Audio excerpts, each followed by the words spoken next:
Eu tinha 14 anos quando me disseram pela primeira vez que eu não era homem de verdade. Na verdade, a declaração completa foi: estão dizendo por aí que você não é homem de verdade. A minha primeira reação foi ficar em pânico. A minha segunda reação foi tirar satisfação. Então eu encarei essa amiga e perguntei: mas o que isso quer dizer? Gaguejando, o que isso quer dizer? E ela me disse, muito assertiva: ué, quer dizer que você não gosta de mulher. Uma explicação quase matemática. Um homem de verdade gosta de mulher. Um homem de mentira, pela lógica, não gosta de mulher. Essa conversa me perseguiu e ficou martelando na minha cabeça durante muito tempo, anos. E não precisava ter sido assim. Não teria sido assim se alguém tivesse me falado lá atrás que quando a gente fala sobre sexualidade, por mais que a gente queira, as coisas não são tão simples assim. Mas isso não teria acontecido, porque a gente não fala sobre sexualidade. Eu não me lembro de ter falado sobre sexualidade na escola. Embora eu tenha aprendido na escola que ser chamado de bicha, viado, é a pior coisa que pode acontecer. E é punida como uma coisa muito ruim. Eu não me lembro de ter falado sobre sexualidade em nenhuma das consultas médicas que eu fiz na minha vida. Mesmo naquelas onde a minha orientação sexual era fundamental para o diagnóstico. E aí eu me pergunto, por que a gente tem esse bloqueio para falar sobre sexualidade? Por que a gente não fala sobre um assunto que é tão importante? Porque se a gente não está falando sobre uma questão tão relevante, que faz parte da vida de todo mundo, nem na escola, nem no consultório médico, alguma coisa não está funcionando bem. Eu não tenho a resposta, eu não sei por que a gente não fala sobre sexualidade, mas eu tenho alguns palpites. Tem gente que não fala sobre sexualidade porque acha que é falta de vergonha na cara. É o caso da minha avó. Tem gente que não fala sobre sexualidade porque acha que é pecado. Tem gente que não fala sobre sexualidade porque acha que é apologia, propaganda. Bom, eu trabalho para uma organização chamada All Out. A missão da All Out é garantir que a minha, a sua, a sexualidade de qualquer pessoa não faça que ela perca seus direitos, sua dignidade e a própria vida. Quando eu comecei a trabalhar para a All Out, eu achava que eu entendia tudo de sexualidade. E nesse caminho eu descobri que eu não sabia muita coisa.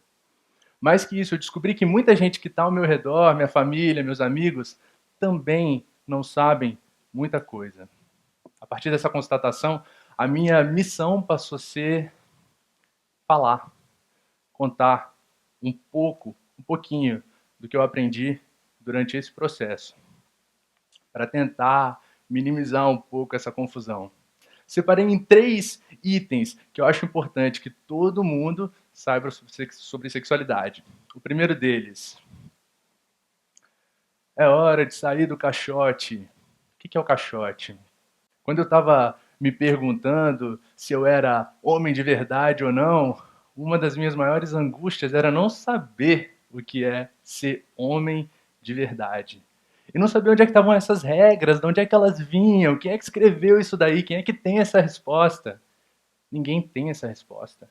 Essa resposta não existe. A nossa noção de sexualidade e, antes disso, a nossa noção de gênero, ser homem, ser mulher, o que é ser homem, o que é ser mulher, isso é uma construção.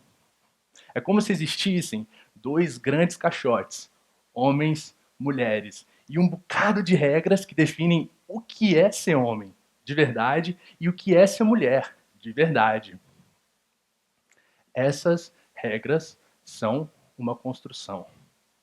E ela é uma construção tão bem amarrada que hoje em dia a nossa legislação, os livros que a gente usa na escola, tudo isso atende quem está dentro do caixote e rejeita quem está fora. O resultado prático disso é que passa a ser certo estar dentro do caixote e errado estar fora. E quando eu estou certo e você é errado, e todo mundo me legitima, eu me sinto no direito de te atacar, de te julgar, de te punir. O que nos leva para o segundo ponto, que eu acho importante todo mundo saber. A gente está pagando muito caro pela confusão. E isso é desde o menino de 14 anos que fica se torturando porque está achando que é errado ser quem ele é errado se sentir da forma que ele se sente, até gente que está na cadeia por ser quem é e por se sentir da forma que se sente.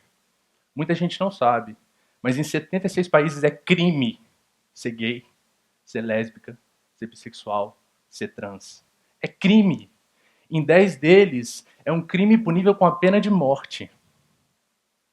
Então, nessa lista, por exemplo, Uganda, onde já é crime ser gay, e o governo está discutindo um novo projeto de lei que institui a pena de morte como punição para a homossexualidade. Também está nessa lista Camarões, onde, um ano atrás, um jovem de 23 anos chamado Roger Mbede foi preso e condenado a 3 anos de prisão por mandar uma mensagem de texto para outro homem dizendo eu te amo.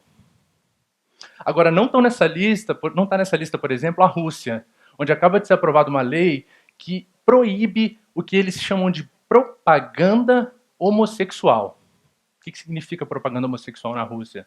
Falar, discutir, escrever, publicar qualquer coisa que tenha a ver com diversidade sexual.